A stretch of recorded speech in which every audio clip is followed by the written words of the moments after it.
હવે સવાલ એ છે કે આ નાગરિકતા આપવામાં આવશે અને સરકાર હવે કટિબદ્ધ છે, ત્યારબાદ તેનું રાજકીય રીતે સમજવાનો પ્રયત્ન કરીએ કે તેની સીએએની અસર શું થઈ શકે। એટલે સીએએ લાગુ કરવાથી ક્યાં કેટલો ફરક પડી શકે અને એ ફરકથી સરકારને ફાયદો થાય, નુકસાન થાય, રાજકીય ગણિત શું હોય તે આપને સમજાવવાનો પ્રયત્ન કરીએ। ખાસ કરીને બે રાજ્યોની વાત અહીં કરવી પડે અને એ બે રાજ્ય છે, એક પશ્ચિમ બંગાળ, કારણ કે પશ્ચિમ બંગાળમાં લોકસભાની 42 સીટો છે। જો કે પશ્ચિમ બંગાળના મુખ્યપ્રધાન મમતા બેનર્જી હમણાં જ નિવેદન આપ્યું અને તેઓએ કહ્યું કે તેમને મંજૂર નથી આ વાત જે કેન્દ્ર સરકાર કરી રહી છે।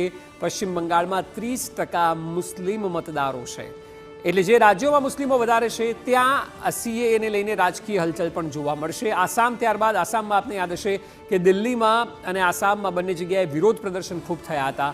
આસામમાં 40% મુસ્લિમ સમુદાયની વસ્તી છે। આસામ અને બંગાળની લોકસભા બેઠક કુલ 43 અને 14 બેઠક જે છે તે મળીને 57 બેઠક જેટલું ગણિત તેનું થાય છે। એટલે આ બંને રાજ્યોના ભેગા થઈને જે લોકસભામાં અસર થઈ શકે છે તેવા મુદ્દા આ છે કે જ્યાં મુસ્લિમ બહુમૂલ્ય વિસ્તારો છે ત્યાંના મુખ્યમંત્રીઓ પોતે આ વાતને નથી સ્વીકારી રહ્યા। ખાસ કરીને મમતા બેનર્જી કે જેઓએ નિવેદન આપ્યું તરત નોટિફિકેશન જાહેર થયા બાદ કે તેમને મંજૂર નથી। 42 બેઠક પશ્ચિમ બંગાળની છે અને કુલ 14 બેઠકો આસામની છે। આ બંને ઉપર આપ જુઓ તો આસામમાં 40% મુસ્લિમો છે અને કુલ 56 બેઠકો બંને રાજ્યોની થાય છે અને બંને રાજ્યોમાં રાજકીય સમીકરણ પણ લોકસભા આવી રહી છે એટલા માટે સ્વાભાવિક જોવા મળી શકે છે। સૌથી પહેલું રિએક્શન પણ મુખ્યપ્રધાન તરીકે એટલે જ મમતા બેનર્જીનું આવ્યું। આપને જણાવીએ કે મોદી સરકારના કાર્યકાળમાં માસ્ટર સ્ટ્રોક કહી શકાય તેવા કયા રહ્યા? એક તો 370ની કલમ જે નાબૂદ કરવામાં આવી અને 35 આ બંનેને નાબૂદ કરવામાં આવ્યા। પૂર્વોત્તરની રાજ્યોની ડેમોગ્રાફી બદલેલ છે મુસ્લિમ સંગઠનોનું કહેવું છે।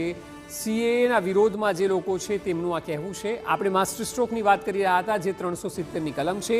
ત્યારબાદ બીજો એક મુદ્દો એ છે કે જે રામ મંદિર નિર્માણનો મુદ્દો કે જે ભારતીય જનતા પાર્ટીની લડત અનેક સમયથી હતી અને તે હમણાં જ જાન્યુઆરી મહિનામાં ભક્તો માટે ખુલ્લું મુકાયું, તે એક મોટી સિદ્ધિ છે। અને ત્રીજી સિદ્ધિ જે છે તે સિટીઝનશિપ એમેન્ડમેન્ટ એક્ટને લાગુ કરવાની છે। એટલે આ ત્રણ બાબતો કે જેનો વિચાર ભારતીય જનતા પાર્ટી ઘણા સમયથી કરી રહી હતી અને